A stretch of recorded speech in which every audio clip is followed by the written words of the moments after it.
So welcome back to my YouTube channel. So ಈ ಒಂದು ವಿಡಿಯೋದಲ್ಲಿ ಕಾರ್ಪೊರೇಟ್ ಲಾನಲ್ಲಿ ಲಾಸ್ಟ್ ಒಂದು 3-4 ವರ್ಷದಿಂದ ಯಾವೆಲ್ಲ ಕ್ವಶನ್ಸ್ ಕೇಳಿದ್ದಾರೆ ಕ್ವಶನ್ ಪೇಪರ್ಸ್ ಅಲ್ಲಿ 2 ಮಾರ್ಕ್ಸ್ಗೆ ಸಂಬಂಧಪಟ್ಟಂತೆ. ಸೊ ಅದೇ ಕ್ವಶನ್ ಪೇಪರ್ ಇರ್ತಕ್ಕಂಥ ಕ್ವಶನ್ಸ್ ಅನ್ನ ನಿಮಗೆ ಕೇಳ್ತಕ್ಕಂಥ ಚಾನ್ಸಸ್ ಇರುತ್ತೆ. ಹಾಗಾಗಿ ಈ ಒಂದು ವಿಡಿಯೋದಲ್ಲಿ ನಿಮಗೆ 2 ಮಾರ್ಕ್ಸ್ ಕ್ವಶನ್ ಪೇಪರ್ ಅಲ್ಲಿ ಏನ್ ಕ್ವಶನ್ಸ್ ಇದ್ವೋ ಅದಕ್ಕೆ ಏನೆಲ್ಲ ಆನ್ಸರ್ಸ್ ಇದೆ ಅನ್ನೋದನ್ನ ನಾನು ನಿಮಗೆ ತಿಳಿಸ್ಕೊಡ್ತೀನಿ. ಹಾಗೆ ಈ ಒಂದು 2 marks with question with answers ಅನ್ನ ನನ್ನ ಡಿಸ್ಕ್ರಿಪ್ಷನ್ ಬಾಕ್ಸ್ ಅಲ್ಲಿ ಹಾಕಿರ್ತೀನಿ. ಸೊ ತಗೊಳ್ಳಿ, ಆಲ್ಮೋಸ್ಟ್ ನಿಮಗೆ ಯೂಸ್ಫುಲ್ ಆಗ್ತಕ್ಕಂಥ ಚಾನ್ಸಸ್ ಇರುತ್ತೆ. ಸೊ ಬನ್ನಿ, ಕ್ವಶನ್ಸ್ ಏನಿದೆ ಯಾವ ತರ ಆನ್ಸರ್ ಮಾಡಬೇಕು ನೋಡೋಣ. State any 2 features of joint stock company ಅಂತ ಕೇಳಿದ್ರು ಲಾಸ್ಟ್ ಇಯರ್. ಯಾವ್ದಾದ್ರು 2 ಫೀಚರ್ಸ್ ಅನ್ನ ಬರೀಬಹುದು. Separate legal entity, limited liability, common seal ಇದೆ, ಪರ್ಫೆಕ್ಚರ್ ಸಕ್ಸಿಯೇಷನ್ಸ್ ಇದೆ, ಎನಿಥಿಂಗ್ ಯಾವ್ದಾದ್ರು 2 ಕೇಳಿದ್ದಾರೆ. ಡೆಫಿನೇಷನ್ ಆಫ್ ಪ್ರೈವೇಟ್ ಕಂಪನಿ ಅಂದ್ರೆ give the definition of private company ಅಂತ ಕೇಳ್ತಾರೆ, ಅಥವಾ ಪಬ್ಲಿಕ್ ಕಂಪನಿ, ಎರಡರಲ್ಲಿ ಒಂದು ಕ್ವಶನ್ಸ್ ಇದ್ದೇ ಇರುತ್ತೆ. So private company, according to Companies Act, a private company is define so as per its by its article of association ಪ್ರಕಾರ describe ಮಾಡೋದಾದ್ರೆ ಈ 3 ಪಾಯಿಂಟ್ ಬರಿಬೇಕು ನೀವು. Restrict the right to transfer it shares ಅಂದ್ರೆ private company ತನ್ನ shares ಅನ್ನ transfer ಮಾಡ್ಲಿಕ್ಕೆ ಒಂದು ರಿಸ್ಟ್ರಿಕ್ಟ್ ಮಾಡುತ್ತೆ. And second point, limit the number of its member to maximum 200 members. Maximum ಎಷ್ಟು ಜನ ಅಂದ್ರೆ 200 ಮೆಂಬರ್ಸ್ ಗಿನ್ನ ಜಾಸ್ತಿ ಇರೋಂಗಿಲ್ಲ ಅಂತ ಹೇಳುತ್ತೆ. And third point, prohibit any invitation to the public to subscribe for any shares or debentures of the company. Private company prohibit ಮಾಡುತ್ತೆ to invite any shares or debentures ನ public ಗೆ ಇನ್ವೈಟ್ ಮಾಡಿ subscribe ಮಾಡಿ ಅಂತ ಹೇಳಿದ್ರೆ ಅದನ್ನ ಪ್ರಾಹಿಬಿಟ್ ಮಾಡ್ತಾ ಹೋಗುತ್ತೆ, ನಿಷೇಧ ಮಾಡಿರುತ್ತೆ. ಆ ತರದವ ನಾವು ಪ್ರೈವೇಟ್ ಕಂಪನಿ ಅಂತ ಕರಿತೀವಿ. ಹಾಗಾಗಿ ಪ್ರೈವೇಟ್ ಕಂಪನಿ ಅಂತ ಹೇಳಿದ್ರೆ ಈ 3 ಪಾಯಿಂಟ್ ಬರೆದ್ರೆ ಸಾಕಾಗುತ್ತೆ. Restrict right to transfer it shares, limit the number of its member to 200 and prohibit any invitation to public to subscribe shares or debentures of the company. And third question ಬಂದು what is article of associations ಅಂತ ಕೇಳ್ತಾರೆ, ಅಥವಾ memorandum of association, ಎರಡರಲ್ಲಿ ಒಂದು meaning ಕೇಳ್ತಾರೆ. Article of association is a legal document that outline the rules and regulations governing the internal management and operation of the company. ನೋಡಿ, article of associations ಅನ್ನೋದು it is one of the legal document that outlines that provides rules and regulations relating to internal management and operations of the company. ಕಂಪನಿಗೆ ಸಂಬಂಧಪಟ್ಟ ಆಂತರಿಕ ವ್ಯವಹಾರಗಳ ನಿರ್ವಹಣೆಗೆ ಸಂಬಂಧಪಟ್ಟಂತ rules and regulations ಅನ್ನ provide ಮಾಡ್ತಕ್ಕಂಥ ಒಂದು legal document. So article of associations ಅಂತ ಕರಿತೀವಿ. Suppose external informations about the company ಅಂತ ಹೇಳಿದ್ರೆ ಅದು ಮೆಮೊರಂಡಮ್ ಆಫ್ ಅಸೋಸಿಯೇಷನ್ ಆಗ್ತಾ ಇತ್ತು. ಬಟ್ ಇಂಟರ್ನಲ್ ಮ್ಯಾನೇಜ್ಮೆಂಟ್ ಮತ್ತೆ ಆಪರೇಷನ್ಸ್ಗೆ ಸಂಬಂಧಪಟ್ಟಂತೆ ಏನೆಲ್ಲ ಡೀಲ್ ಮಾಡುತ್ತೆ ಅದು ಆರ್ಟಿಕಲ್ ಆಫ್ ಅಸೋಸಿಯೇಷನ್ಸ್ ಅಂತ ಕರಿತೀವಿ. ಅಂಡ್ ಫೋರ್ತ್ ಬಂದು ಹೂ ಇಸ್ ಮ್ಯಾನೇಜಿಂಗ್ ಡೈರೆಕ್ಟರ್ ಅಂತ ಕೇಳಿದ್ದಾರೆ. Managing director is and is the responsible for overseeing overall strategy, overall direction, overall operations of the organisation. ಯಾಕಂದ್ರೆ managing director is also high rank ಅಲ್ಲಿ ಇರ್ತಕ್ಕಂಥ ಒಬ್ಬ executive officer ಆಗಿರ್ತಾರೆ. Is the responsible for overall operations of the company. Strategy ಆಗಿರ್ಬೋದು, directions ಆಗಿರ್ಬೋದು, performance ಆಗಿರ್ಬೋದು, growth ಆಗಿರ್ಬೋದು, ಎಲ್ಲದಕ್ಕೂ ಕೂಡ ಅವನೇ ರೆಸ್ಪಾನ್ಸಿಬಲ್ ಪರ್ಸನ್ ಆಗಿರ್ತಾನೆ. ಅಂಥವ್ರು ನಾವು ಮ್ಯಾನೇಜಿಂಗ್ ಡೈರೆಕ್ಟರ್ ಅಂತ ಕರಿತೀವಿ. And give the meaning of equity shares ಅಂತ ಹೇಳಿದರೆ, ನೋಡಿ, equity share is also known as ordinary shares and this type of shares are represents ownership of the company. So ಆ ಒಂದು ಕಂಪನಿ ಏನು ಓನರ್ಶಿಪ್ ಅನ್ನ represent ಮಾಡ್ತಾ ಹೋಗುತ್ತೆ ಆ ತರದ ಶೇರ್ಸ್ ಅನ್ನ ನಾವು ಈಕ್ವಿಟಿ ಶೇರ್ಸ್ ಅಂತ ಕರಿತೀವಿ. Equity share is also equity share is one of the common stock in each and every organisation. ಪ್ರತಿ ಒಂದು ಆರ್ಗನೈಸೇಷನ್ಸ್ ಈಕ್ವಿಟಿ ಶೇರ್ ಕಾಮನ್ ಆಗಿರುತ್ತೆ. And give the meaning of resolutions ಅಂತ ಕೇಳಿದರೆ, ನೋಡಿ, a resolution is a formal decisions or expression of the opinion made by the group of people such as board of directors, such as shareholders, or it may be any other legislative body. Resolutions ಅಂದ್ರೆ it is one of the formal declaration, formal decision, formal expression of opinions made by the group of people like board of directors, like shareholders, or any other legislative body called as resolutions ಅಂತ ಕರಿತೀವಿ. ಒಂದು formal ಆಗಿ declare ಮಾಡಬೇಕು, ಎಲ್ಲರ opinion ತಗೊಂಡು ಒಮ್ಮತವಾಗಿ express ಮಾಡ್ತಕ್ಕಂಥದ್ದೇ resolutions ಅಂತ ಕರಿತೀವಿ. Then minimum subscriptions ಅಂದ್ರೆ ಏನು ಅಂತ ಕೇಳಿದರೆ ನೋಡಿ, minimum subscription refers to the minimum amount of money that must be raised by the company through sale of it shares in order to meet the requirement for listing on stock exchange. ಅಂದ್ರೆ minimum subscriptions is nothing but it is the minimum amount of capital, minimum amount of money that must be raised by the company by issue of shares to the public in order to meet the listing of shares, listing of stock exchange in the company shares stock exchange ಅಲ್ಲಿ list ಆಗಬೇಕು ಅಂದ್ರೆ minimum amount of ಮನಿಯನ್ನ raise ಮಾಡಬೇಕಾಗುತ್ತೆ. ಅದನ್ನ ನಾವು minimum subscriptions ಅಂತ ಕರಿತೀವಿ. Name any 4 types of debentures ಅಂತ ಕೇಳಿದರೆ, ಸೊ ಅಲ್ಲಿ ಸುಮಾರು ಟೈಪ್ಸ್ ಬರುತ್ತೆ. Non convertible debenture, convertible debenture, redeemable debenture, irredeemable debenture. 4 types ಕೇಳಿದರೆ ಫಿಕ್ಸ್ಡ್ ರೇಟ್ ಆಫ್ ಡಿಬೆಂಚರ್ಸ್ ಇದೆ, ಕನ್ವರ್ಟಬಲ್ ಡಿಬೆಂಚರ್ಸ್ ಇದೆ, ರಿಡೀಮಬಲ್ ಡಿಬೆಂಚರ್ಸ್ ಇದೆ, ಇರ್ರಿಡೀಮಬಲ್ ಡಿಬೆಂಚರ್ಸ್ ಅನ್ನ ಬರೆದ್ರೆ ಸಾಕಾಗುತ್ತೆ 4.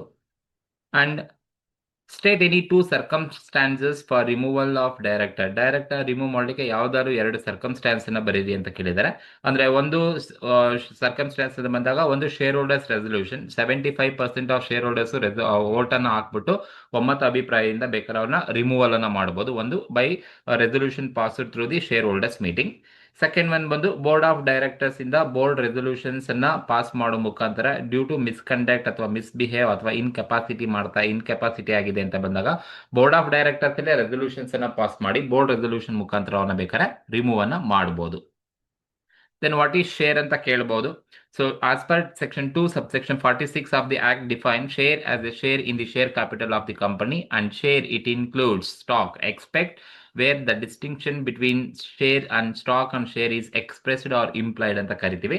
ಸೊ ಸಿಂಪಲ್ ಆಗಿ A share is A share in share capital of the company, it include stock ಅಂತ ಬರೆದ್ರೆ ನಿಮಗೆ ಮಾರ್ಕ್ಸ್ ಕೊಡ್ತಾರೆ.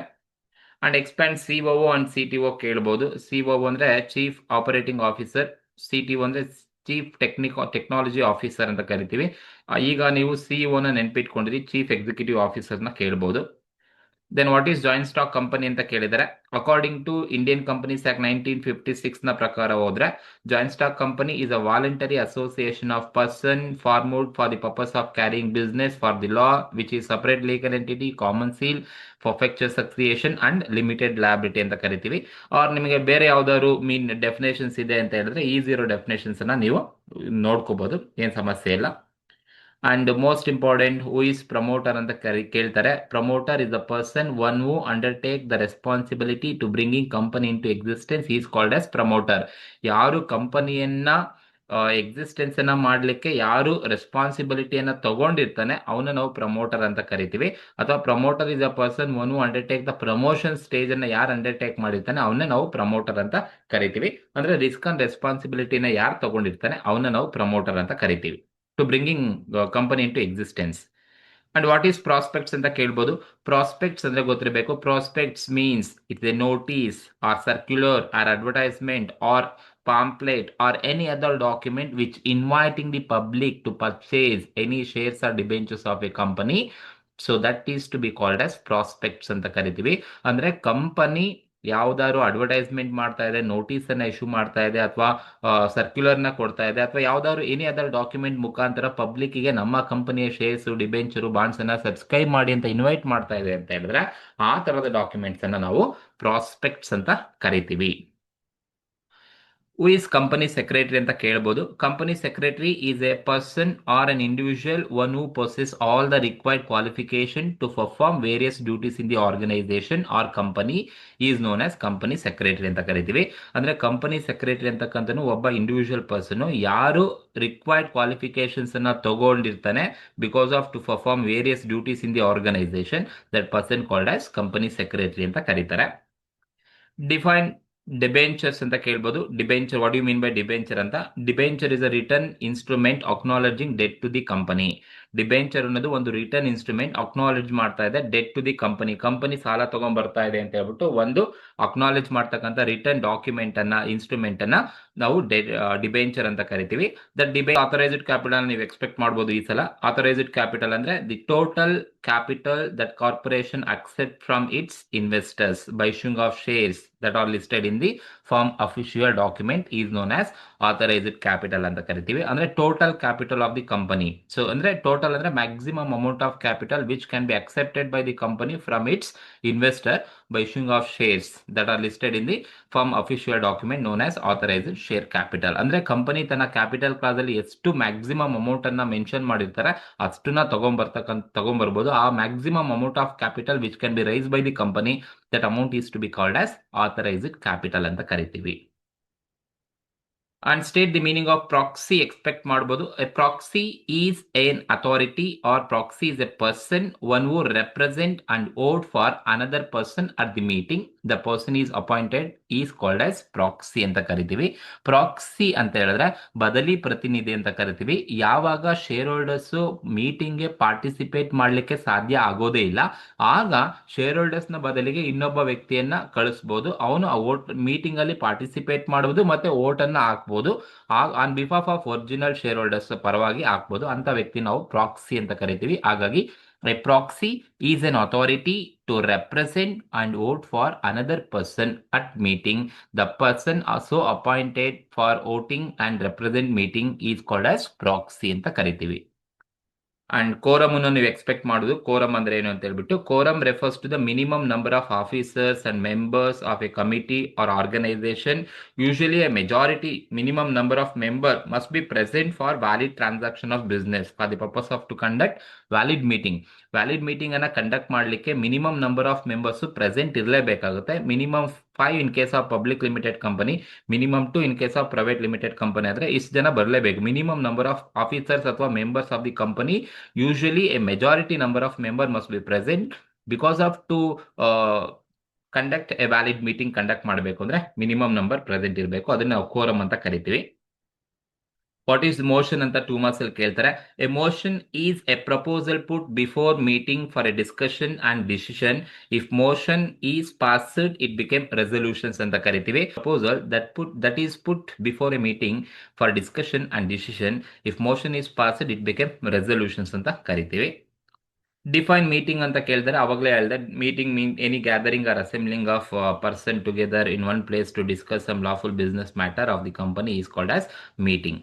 ಮೀಟಿಂಗ್ ಅಂದ್ರೆ, so meeting means nothing but gathering or assembling of a person coming together in one particular place because of to transact some lawful business matter of the company.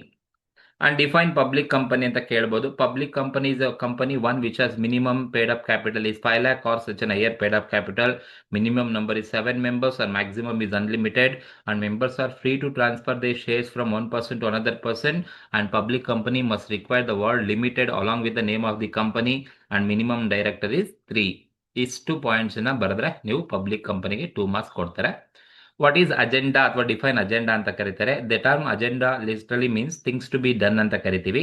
It means agenda is a list of business matter to be discussed in the meeting on transacted at the meeting. So ಏನೆಲ್ಲ ವಿಚಾರಗಳನ್ನ ನಾವು discussions ಅನ್ನ ಮಾಡಬೇಕು ಅಂತಕ್ಕಂಥದ್ದನ್ನ ಏನು list out ಮಾಡಿರ್ತಾರೆ ಅದನ್ನ ನಾವು ಅಜೆಂಡಾ ಅಂತ ಕರಿತೀವಿ. List of matters to be discussed during the meeting, that is called as agenda.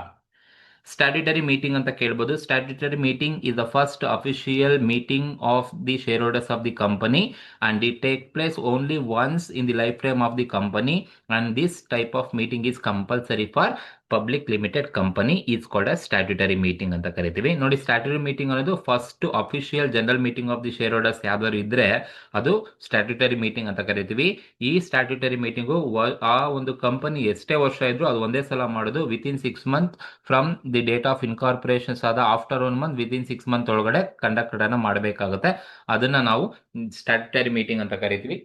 ಈ ಒಂದು ಮೀಟಿಂಗ್ ಅಪ್ಲಿಕಬಲ್ ಆಗೋದು ಪಬ್ಲಿಕ್ ಕಂಪನಿಗೆ ಮಾತ್ರ. And last one, give the meaning of MOA ಅಂತ ಕೇಳ್ಬೋದು. ಸೊ ಮೆಮೊರಂಡಮ್ ಆಫ್ ಅಸೋಸಿಯೇಷನ್ ಅಂತ ಕರಿತೀವಿ. Memorandum of association of a company is originally framed and altered from time to time in pursuance of any previous company law. ಸೊ ಯಾವಾಗ ಬೇಕಾದ್ರೂ ನೀವು alterations ಅನ್ನ ಮಾಡ್ಕೋಬಹುದು. ಅದು ನಾವು ಮೆಮೊರಂಡಮ್ ಆಫ್ ಅಸೋಸಿಯೇಷನ್ಸ್ ಅಂತ ಕರಿತೀವಿ.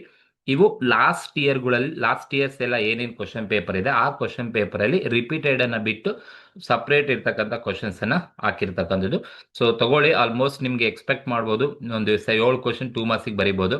ಸೊ ಆಲ್ಮೋಸ್ಟ್ ಇದರಲ್ಲಿ ನಿಮಗೆ ಎಲ್ಲಾ ತರದ ಕ್ವಶನ್ಸ್ ಕೂಡ ಕವರ್ ಆಗಿರ್ತವೆ. ಹಾಗೆ ಈ ಒಂದು ನೋಟ್ಸ್ ಅನ್ನ ನಾನು ಡಿಸ್ಕ್ರಿಪ್ಷನ್ಸ್ ಅಲ್ಲಿ ಹಾಕಿರ್ತೀನಿ, ದಯವಿಟ್ಟು ತಗೊಳ್ಳಿ. Thank you.